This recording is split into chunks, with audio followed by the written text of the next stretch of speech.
दोस्तों अभी कुछ दिनों पहले मैं थोड़ा YouTube चला रहा था और मुझे ये दिखा। अब चलो देखते हैं कि इसमें क्या है। खुल गया एलियन और यूएफओ का सबसे बड़ा राज। अच्छा, धरती पर पहली बार आया एलियन का संदेश। What? अब ये कौन से एलियंस है जिसने मुझे सिग्नल नहीं भेजा? चुप कर बे कुत्ते। अरे यार वापस आते हैं अपने टॉपिक पर। तो रिसेंटली इंटरनेट पर एलियन सिग्नल्स और यूक्रेन में यूएफओ देखे जाने के ऊपर न्यूज बहुत ही ज्यादा वायरल चल रहे हैं। तो मैंने भी सोचा कि क्यों ना इस पे कुछ रिसर्च किया जाए और देखा जाए कि आखिर ये माजरा क्या है। वेल दोस्तों, हमने आज तक कई तरह के मिस्टीरियस सिग्नल्स के ऊपर वीडियो बनाया है, पर सितंबर 2022 में एक ऐसी स्टडी को पब्लिश किया गया जो इन सभी वायरल एलियन सिग्नल वाले न्यूज के पीछे का कारण बन गया। अब ये स्टडी पेपर्स में आखिर ऐसा भी क्या राज छिपा है और क्या सच में एलियंस के साथ हमारा कोई संपर्क हुआ है? वेल आइए जानते हैं आज के इस वीडियो में। तो हेलो गाइस, मैं हूं कौशिक और चलिए पता करते हैं एलियन से आए सिग्नल्स के पीछे की सच्चाई को। दोस्तों साल 2007 में डंकन लॉरिमर और उनके स्टूडेंट डेविड नार्केविक ने पल्सर्स के पुराने डेटा को रीएनालाइज करने के दौरान मानव इतिहास के सबसे पहले FRB यानी कि फास्ट रेडियो बर्स्ट को खोज निकाला था। और इस खोज के लिए उन्हें सम्मानित करते हुए उस रेडियो बर्स्ट का नाम भी लॉरिमर बर्स्ट रखा गया। साल 2007 के बाद से इस खोज को आज 15 साल से भी ज्यादा का समय हो चुका है, लेकिन बड़ी हैरत की बात है कि आज भी हमें बहुत से FRBs की उत्पत्ति का कारण नहीं पता चला है, जिनके बारे में हम आज भी सिर्फ अनुमान ही लगाते रहते हैं कि यह किसी न किसी पल्सार या फिर मैग्नेटार से ओरिजिनेट हुए होंगे। लेकिन यार हमारी बेसिक अंडरस्टैंडिंग के हिसाब से तो ये FRBs जितनी तेजी से रिकॉर्ड किए जाते हैं उस हिसाब से सिर्फ एक ही ऑब्जेक्ट इनकी स्पीड को जस्टिफाई करता है, और वो है एक पल्सार। क्योंकि अभी तक हमने जितनी भी चीजों की खोज की है उनमें से केवल एक पल्सार ही वो ऑब्जेक्ट है जो इतनी ज्यादा स्पीड से रोटेट करता है। लेकिन यार ये थियरी हर सिग्नल और हर FRB के साथ अप्लाई नहीं होती, क्योंकि कभी कभी हमें इन सिग्नल्स में कुछ ऐसी डिफरेंसेस दिख जाते हैं जो इस पल्सार वाली पॉसिबिलिटी को सिरे से नकार देता है। अब यार ऐसे ही कुछ FRBs को धरती से तकरीबन 8580 लाइट ईयर्स दूर साल 2021 में रिकॉर्ड किया गया था, जो सीधे हमारी मिल्की वे के बाहर किसी दूसरी गैलेक्सी से आ रहे थे। अब इन सिग्नल्स को FRB 2020-1124A नाम दिया गया और इनको लेकर खबरें ये आ रही है कि जब रेडियो टेलीस्कोप को लगातार 91 घंटे तक उसी दिशा में रखा गया तो तकरीबन 82 घंटों के दौरान ये सिग्नल्स रिकॉर्ड किए गए। लेकिन यहाँ ये घटनाक्रम इस तरह का नहीं है जैसा कि हमें बताया जा रहा है। दरअसल इन सिग्नल्स को मार्च से मई 2021 के दौरान चाइना में मौजूद दुनिया के सबसे बड़े telescope 500 metre aperture spherical radio telescope AKA FAST telescope में कैप्चर किया गया था।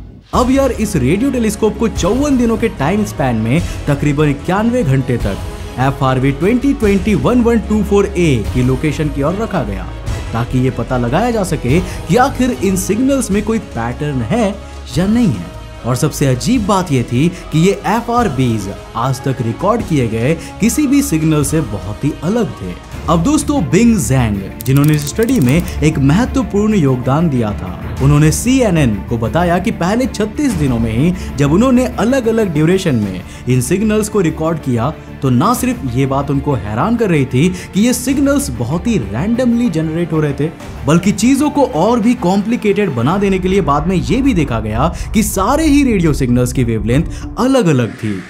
उन्होंने बताया कि घंटों तक एक टीम सिर्फ इसी काम में जुटी थी कि इन सिग्नल्स में कुछ तो सिमिलर देखा जा सके, लेकिन यार घंटों की मैन पावर और ह्यूमन रिसोर्सेज को लगा देने के बावजूद इन सभी सिग्नल्स में इतनी ज्यादा इररेगुलरिटीज नोटिस की गई कि पूछो ही मत। मतलब 82 घंटों के अंदर कुल मिलाकर जितने भी 1863 सिग्नल्स रिकॉर्ड किए गए उनमें से किसी की ड्यूरेशन कहीं 5 मिलीसेकंड की थी तो कुछ 1 सेकंड के आसपास भी आ रहे थे। यहाँ तक कि इन सिग्नल्स के बीच का इंटरवल भी काफी अजीब था। अब जहाँ कभी ये हर सेकंड रिपीट हो रहे थे तो कभी 40 मिनट तक उनका नॉमिनेशन ही नहीं मिला। अब यहाँ पर हद तो तब हो गई जब कुछ सिग्नल्स की वेवलेंथ ही बाकी सबसे अलग डिटेक्ट की जाने लगी। I mean, ऐसा कैसे हो सकता है कि एक ऑब्जेक्ट जो काफी समय से सिग्नल रिलीज कर रहा हो वो अचानक से अपनी वेवलेंथ चेंज करके सिग्नल ट्रांसमिट करने लगे। और ये कुछ ऐसी बातें हैं जिनकी वजह से किसी पल्सार द्वारा इनके ओरिजिनेशन की थियरी 99% केसेस में गलत प्रूव हो रही है। अब दोस्तों, चाइना में मौजूद पेकिंग यूनिवर्सिटी के एस्ट्रोनॉमर हेंग शू ने पुरानी खोजों के आधार पर यही बात जताई है कि सिग्नल को भी हो ना हो कोई मैग्नेटार या पल्सार ही ट्रांसमिट कर रहा है, लेकिन उन्हीं के जैसे कुछ एस्ट्रोफिजिसिस्ट ने एक आशंका के तौर पर यह भी स्टेटमेंट दिया है कि हो सकता है वो ऑब्जेक्ट या स्टार जो इन सिग्नल्स का कारण है वो किसी बाइनरी सिस्टम में हो, जिस वजह से सभी सिग्नल्स में इतनी सारी इररेगुलरिटीज देखने को मिल रही है। अब दोस्तों, फिलहाल तो चाइना और अमेरिका दोनों ही देशों के होनहार वैज्ञानिक साथ मिलकर इस प्रोजेक्ट पर काम करने की सोच रहे हैं, लेकिन यार इनसे भी इंटेलिजेंट तो हमारे इंडियन न्यूज चैनल वाले हैं, जिन्हें बाहर से कोई सिग्नल मिलता कि नहीं, इन्हें तो ऐसा ही लगता है जैसे एलियन तो इंसानों से संपर्क साधने के लिए बेचैन बैठे होंगे, है कि नहीं। खैर यार, अब न्यूज चैनल के ऊपर ज्यादा मजाक नहीं करेंगे, वरना कल को क्या पता हमारे भी वीडियोस को बैन कर दिया जाए। You know what I mean, right. लेकिन जैसे ही इस पूरे इंसिडेंट में कोई बड़ा ब्रेक थ्रू मिलेगा, वैसे ही ऑथेंटिक प्रूफ के साथ सारी जानकारी आपको हमारे इस चैनल पर जरूर मिल जाएगी। वैसे दोस्तों, आज जहां कुछ न्यूज चैनल्स हमें कुछ भी बता दिया करते हैं, तो वहीं वियॉन में पब्लिश हुए इस आर्टिकल ने सबकी नींद उड़ा दी। और वो क्यों, चलिए आपको बताते हैं। दरअसल दोस्तों, इस आर्टिकल में हमें बड़े ही विस्तार से बताया गया है कि British tabloid the daily star को इंटरव्यू देते वक्त मशहूर ब्रिटिश यूएफोलॉजिस्ट निक पोप ने अपने बयान में कहा कि यूक्रेन और रशिया का युद्ध ही वो कारण है जिस वजह से एलियंस हमसे संपर्क नहीं कर रहे हैं। और सबसे खास बात यह थी कि इस आर्टिकल में इस स्टेटमेंट के पीछे के सारे फैक्ट्स को भी बताया गया है। अब दोस्तों, उन्होंने ये बताया कि हमेशा से हर सभ्यता के इतिहास में यही चीज गौर की गई है कि जब लोगों ने साथ मिलकर विकास की ओर अपना कदम आगे बढ़ाया है, तभी वो लोग अपने हर एक मकसद में कामयाब हुए हैं। और इसी यूनिटी के दौरान डेवलपमेंट अपने हाईएस्ट पीक पर आता है। अब यहाँ पर निक भाई साहब ऐसा मानते हैं कि जो सभ्यताएं बहुत ज्यादा इंटेलिजेंट होंगी, वो अपने इतिहास और पुराने अनुभव से इस बात को तो बहुत अच्छी तरह से सीख चुकी होंगी कि कोई भी सभ्यता सिर्फ एकता के रास्ते से ही अल्टीमेट डेवलपमेंट हासिल कर सकती है।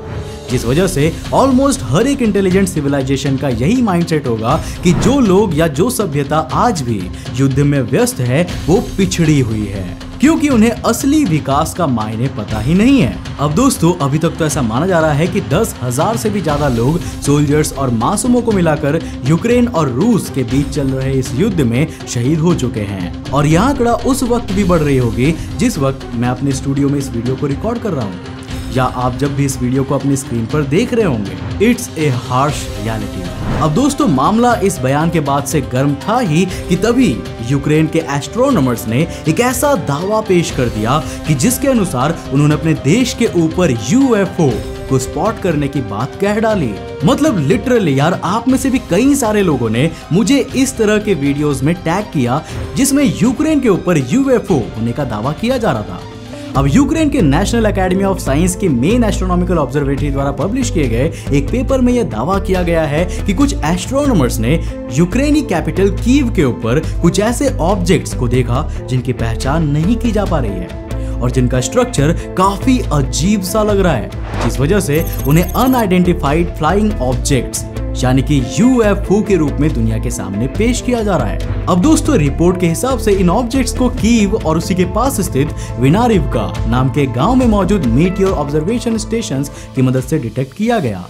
लेकिन ये दावे कुछ खास सेंस नहीं बना रहे, क्योंकि यार ना तो इनसे रिलेटेड कोई बहुत साफ फोटो है और ना ही कोई फुटेज जिनसे इनके एग्जिस्टेंस का प्रूफ मिल सके। अब इस रिपोर्ट में आगे ये भी बताया गया है कि इस डिटेक्टेड यूएफओ साइटिंग में 2 तरह के यूएफओ की टुकड़ियां देखी गई है, जिनमें से एक है कॉस्मिक और दूसरे है फैंटम।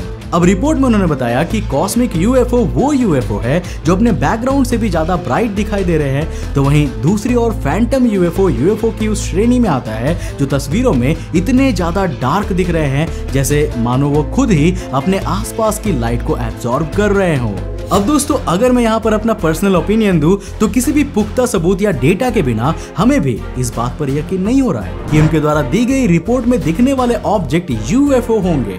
और दुनिया में ज्यादातर बुद्धिजीवी भी इन रिपोर्ट को देखकर यही मान रहे हैं, जिसके ऊपर से अमेरिकन इंटेलिजेंस ने भी यही कहा है कि यूक्रेनियन एस्ट्रोनॉमर्स ने किसी रशियन एयरक्राफ्ट को गलती से हो सकता है यूएफओ मान लिया होगा और इसी वजह से ये पूरी मिसअंडरस्टैंडिंग क्रिएट हो गई होगी। अब हम इसमें यूक्रेनियन एस्ट्रोनॉमर्स को भी दोष नहीं दे सकते, क्योंकि जब आप दिन भर ऐसी चीजों को देखते हैं तो आपका दिमाग उसी तरह से सोचने लगता है और चीजों को एज्यूमेबली हेलुसिनेट करने लगता है। लेकिन इस बारे में आपका क्या मानना है? क्या वाकई ये कोई यूएफओ है या रशियन एयरक्राफ्ट?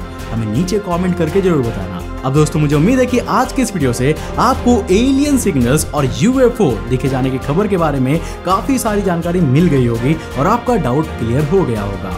आप में से बहुत सारे लोगों ने नीचे कमेंट सेक्शन में, इंस्टाग्राम के डीएम में और ईमेल में मुझसे काफी बार ये पूछा था कि आखिर ये क्या ही माजरा चल रहा है, जहां पर सारे न्यूज चैनल एलियन सिग्नल्स और एलियंस के होने के दावे को साबित कर रहे हैं। वेल, तो यार ये रही वो वीडियो जिसमें ये सारा तमाशा चल रहा है। तो आज के लिए इतना ही दोस्तों। अगर वीडियो पसंद आया तो लाइक करने के साथ साथ अपने फ्रेंड्स और फैमिली के साथ जरूर शेयर करना। और हाँ यार, कंजूसी मत करो, वीडियो को लाइक करो। साथ ही साथ अगर आप नए चैनल पर ऐसे इंटरेस्टिंग वीडियोस को देखना चाहते हो तो चैनल को सब्सक्राइब करने के साथ साथ नोटिफिकेशन बेल को ऑन कर देना, ताकि आप सबसे हमारे वीडियो सबसे पहले। बाय, जय।